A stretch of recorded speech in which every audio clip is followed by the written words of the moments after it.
Quando falamos sobre o modelo de protocolos TCP/IP, muita gente logo pensa em internet, o que faz bastante sentido, já que foi esse o modelo que serviu de base para o funcionamento da rede mundial de computadores como conhecemos.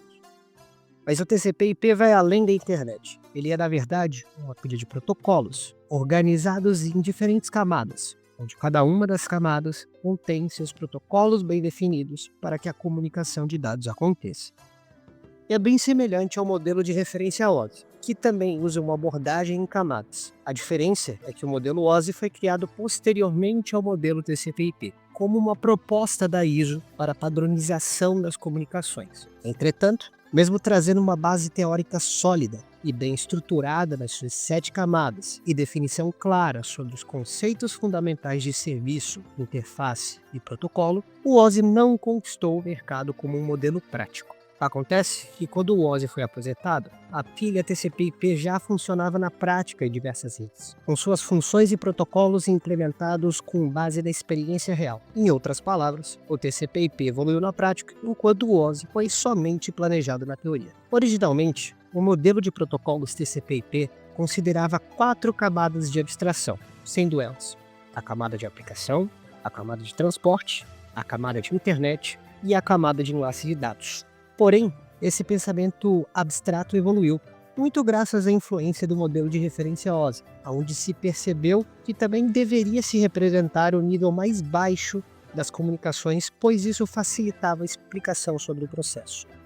Por isso, a camada física foi adicionada ao modelo TCP/IP. Desta maneira, hoje, é comum encontrarmos autores e entendedores de redes de computadores se referindo ao modelo TCP/IP como tendo 5 camadas, formando assim uma espécie de modelo híbrido entre a explicação bem definida de camadas do modelo de referência OSI, somada à aplicabilidade dos protocolos do modelo de protocolos TCP/IP. Então essa é a abordagem que nós temos hoje, feita por diversos autores e profissionais da área. Um modelo de protocolos com 5 camadas de abstração, começando de cima para baixo da camada de aplicação, passando pelo de transporte, a camada de internet também comumente é chamada de camada de rede, a camada de enlace de dados comumente é chamada apenas de camada de enlace e a camada física. Aqui eu trago um comparativo entre esses dois modelos. Basicamente, a diferença fundamental entre eles é que no modelo TCP/IP, as camadas de apresentação e sessão, as camadas 6 e 5 do modelo de referência OSI, elas são incorporadas diretamente pela camada de aplicação.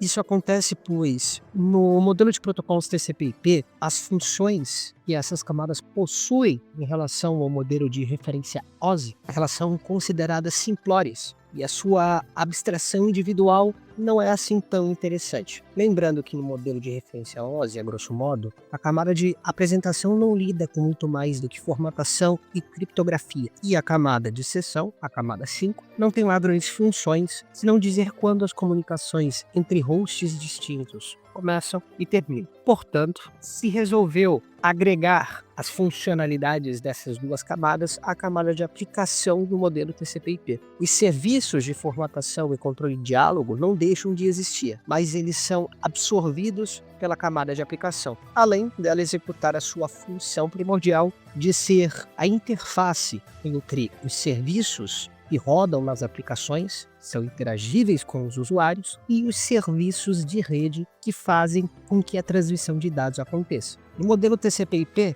a camada de transporte, por sua vez, ela tem funções análogas à camada de transporte do modelo OSI, lidando com a fragmentação de um bloco único de dados em unidades menores, para facilitar a sua transmissão pelos meios, assim como é a camada de transporte também, que define se a transmissão ocorrerá por um transmissor orientado à conexão ou não orientado à conexão. A camada de rede ou camada de internet, por sua vez, também tem funcionalidades análogas à sua camada par no modelo de referência OSI, onde é a camada 3, a camada de internet, responsável pelo endereçamento lógico de pacotes, bem como o roteamento destes pacotes pelo melhor caminho possível. A camada de enlace no modelo híbrido TCP/IP também tem funcionalidades análogas à sua camada par no modelo de referência OSI, sendo responsável pelo endereçamento físico dos equipamentos, lidando com os endereços MAC. E a camada física, por sua vez, também ela é análoga, onde é quem lida com a transmissão dos bits físicos por um canal de transmissão que pode ser fios de cobre, fibras ópticas, sinais de rádio pelo espectro eletromagnético, enfim. Essas são as funções primordiais das camadas em ambos os modelos de referência e protocolo. Se costuma dizer que o modelo TCP/IP é mais do que um modelo de referência, ele é um modelo de protocolos. Mas o que é um protocolo?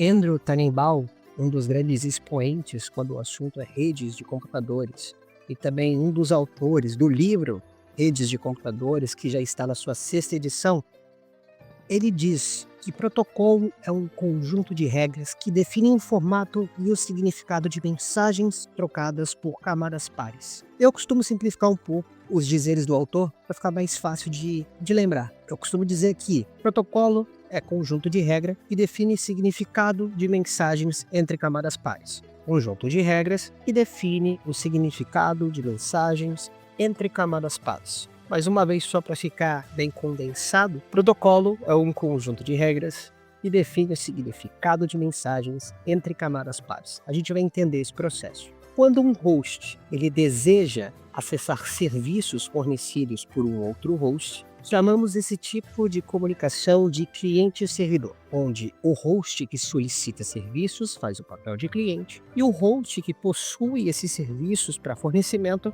é o servidor. Esses serviços podem ser diversas coisas: páginas da web, download de arquivos, e-mail, streaming, jogos, enfim, são diversos. E cada um desses serviços utiliza de protocolos que definem regras, formatos e o significado para que sejam transmitidos e processados. Assim que um host deseja acessar os serviços de um servidor, para que a mensagem seja transmitida da origem até este destino, ela precisa ser preparada antes. E o formato com que essa mensagem é preparada se dá conforme os protocolos definidos para cada finalidade.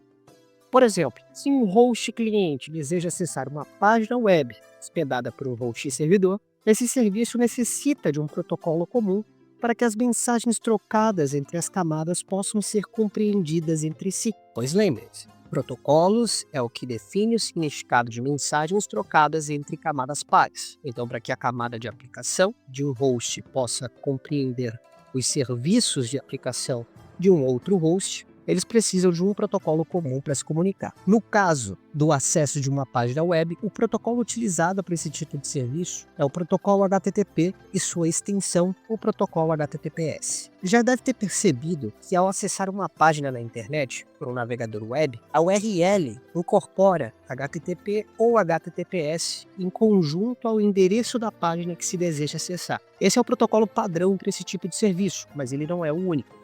Diversos outros serviços, como envio e recebimento de e-mails, resolução de nomes de endereço, acesso remoto, download e upload de arquivos, ligações via redes de dados e vários outros possuem seus próprios padrões, o que quer dizer que cada serviço possui protocolos. E esses protocolos são o que definem os passos a serem executados para que os serviços sejam acessados. Lembrando mais uma vez que protocolo é o que define o significado de mensagens trocadas entre camadas pares. Agora que se sabe o que são protocolos e o que são serviços, vamos ver como a comunicação entre hosts acontece. Antes que uma mensagem seja transmitida de um host a outro, essa mensagem precisa ser preparada, pois a rede que transmite dados de uma ponta a outra não fala o mesmo idioma em todas as suas camadas.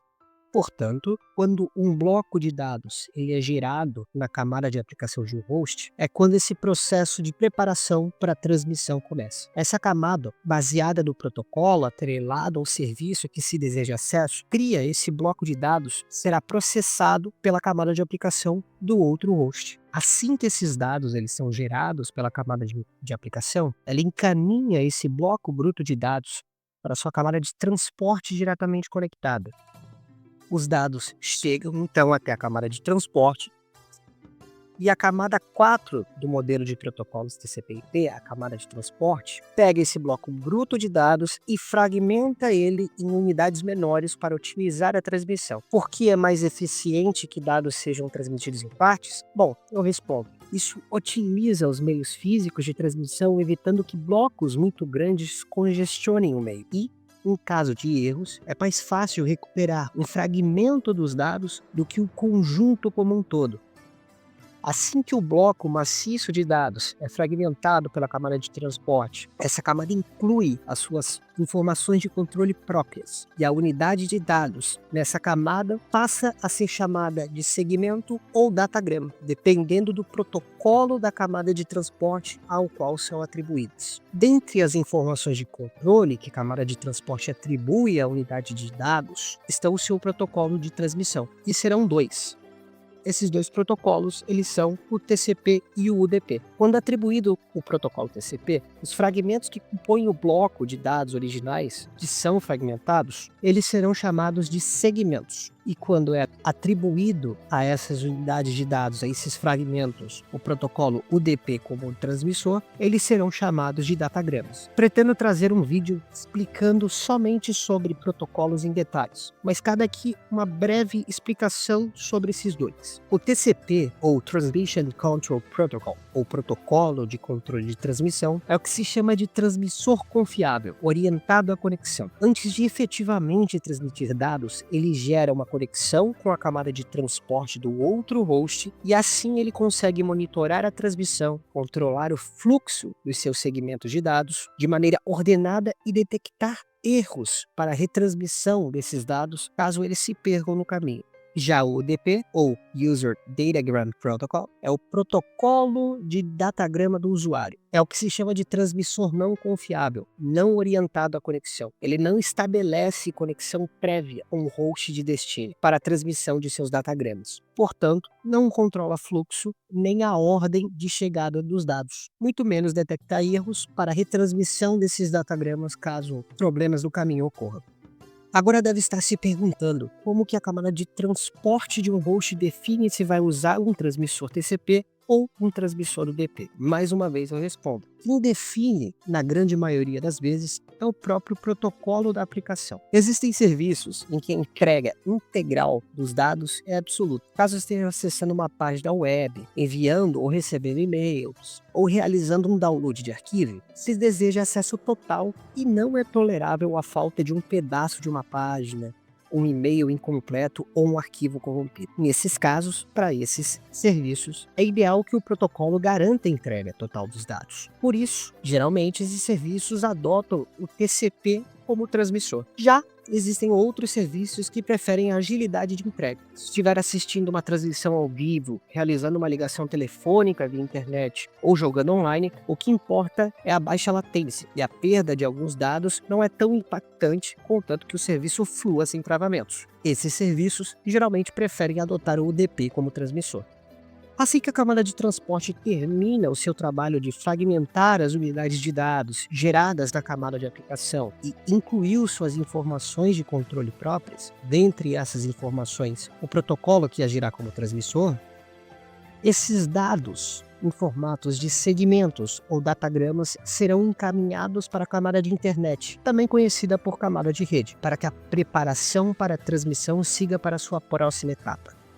A camada de internet, por sua vez, também incluirá suas próprias informações de controle, englobando todo o conjunto de dados individuais encaminhados pela camada de transporte. Um exemplo, eu só coloquei um conjunto para não poluir a explicação, mas assuma que a camada de internet executará o mesmo processo para todos os segmentos ou datagramas que chegarem até ela e que estão sendo preparados para a transmissão. Quando um conjunto de dados está na camada de internet e tem suas informações de controle adicionadas, todo esse conjunto de dados passa a ser conhecido como pacote. Aqui, na camada de internet, esses pacotes também podem ou não serem divididos em pacotes menores, que levam em conta as limitações de transmissão dos enlaces físicos. No exemplo, eu não mostro, mas também assuma que esse evento pode acontecer na camada de internet, esse evento de divisão dos pacotes em unidades menores, caso necessário. Dentre as informações de controle que a camada de internet incorpora aos seus pacotes estão os endereços IP de origem deste pacote e o endereço IP de destino. Os endereços IP são a referência para que redes diferentes possam se encontrar na internet. E é de responsabilidade da camada de internet e do protocolo IP as funções para que um pacote que surgiu em uma rede no Brasil encontre um host acessível em uma rede que esteja no Japão.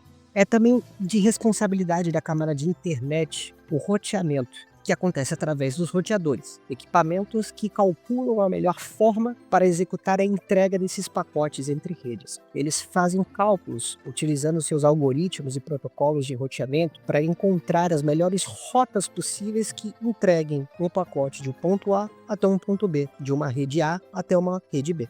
Mais uma vez, assim que a camada de internet conclui suas funções, dentre elas, adicionar os endereços de IP de origem e destino e calcular a melhor rota para entrega desses pacotes, a camada de internet encaminhará o seu conjunto de dados para a camada de enlace para que a preparação dos dados para a transmissão continue. Então, a unidade de dados ela chega na camada de enlace e aqui ela se transforma em quadro. Quando um conjunto de dados chega nessa camada de enlace, analogamente ela também vai incluir as suas próprias informações de controle. E esse conjunto, como dito, passa a ser chamado de quadro. A camada de enlace é quem lida com o endereçamento físico de hosts, também conhecidos como endereços MAC. E os protocolos mais comuns por aqui são o protocolo Ethernet e o Wi-Fi, fortemente presentes nas redes locais. Até aqui, se percebe que cada uma das camadas vai pegar um conjunto de dados recebido e englobar suas próprias informações de controle e encaminhar para a camada diretamente inferior a ela. E esse processo, ele se repete até que esses blocos de dados eles cheguem até a camada física. Esse processo que prepara os dados para a transmissão é chamado de encapsulamento, pois um conjunto é encapsulado dentro das informações de controle de cada camada à medida que descem até a camada física.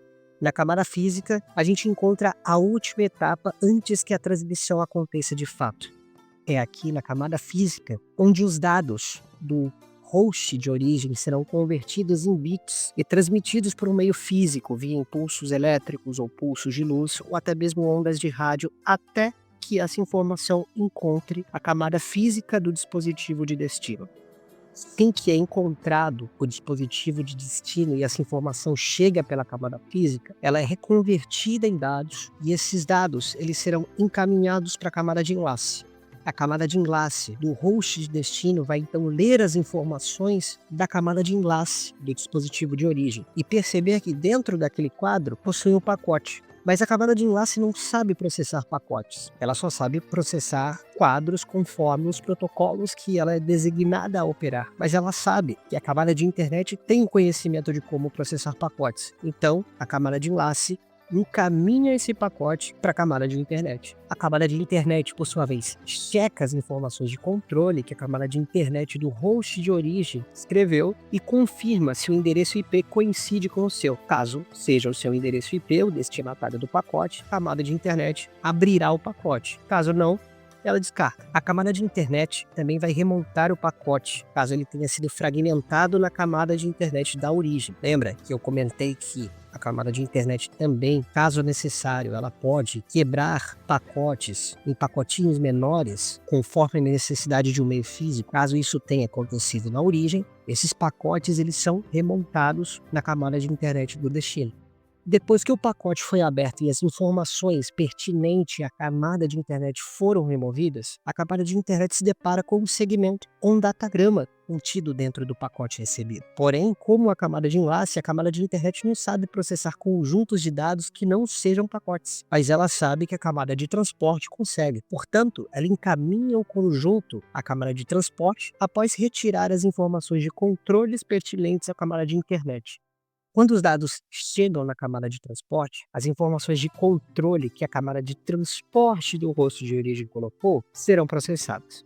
Depois de processar as informações de controle da camada de transporte da origem, vai acabar sobrando só os fragmentos que a camada de transporte naquele host inicial, acabou quebrando para facilitar o processo de transmissão. E é aí que a camada de transporte do destino remonta esse bloco de dados, formando o bloco de dados original e encaminha esses dados para a camada de aplicação, para que então esses dados sejam processados e os serviços fornecidos pelo host de destino possam ser acessados pelo host de origem. E é assim que se dá a comunicação conforme o modelo de protocolos TCP/IP, onde cada uma das camadas possui protocolos bem definidos para que, ao decorrer do processo de preparação desses dados, como eles são transmitidos, cada camada, conforme as informações de controle que ela colocou, elas possam ser processadas pelas camadas pares do host de destino, tendo em vista que cada camada ela executa funções muito bem definidas. Então, cabe aí que cada camada contenha protocolos em comum para que essa comunicação ela possa acontecer desde a origem até o destino. Essa foi uma apresentação mais conceitual, mais sobre como funciona a comunicação no modelo de protocolos TCP/IP. Posteriormente, pretendo trazer uma explicação sobre cada camada e sobre os protocolos que operam em cada uma destas, bem como também alguns outros conceitos que a gente não aborda aqui numa explicação inicial, como multiplexação, portas lógicas, para trazer um maior entendimento sobre como funciona a comunicação de dados na íntegra. Se curtiu a explicação, considere deixar o seu like. Eu agradeço pelo tempo que dedicou para estar assistindo essa apresentação, buscando mais conhecimento acerca de redes de computadores. Qualquer dúvida ou sugestão, pode ficar à vontade aí na seção dos comentários. Também fique à vontade para se inscrever no canal. Eu pretendo trazer mais conteúdos com frequência e é só o começo.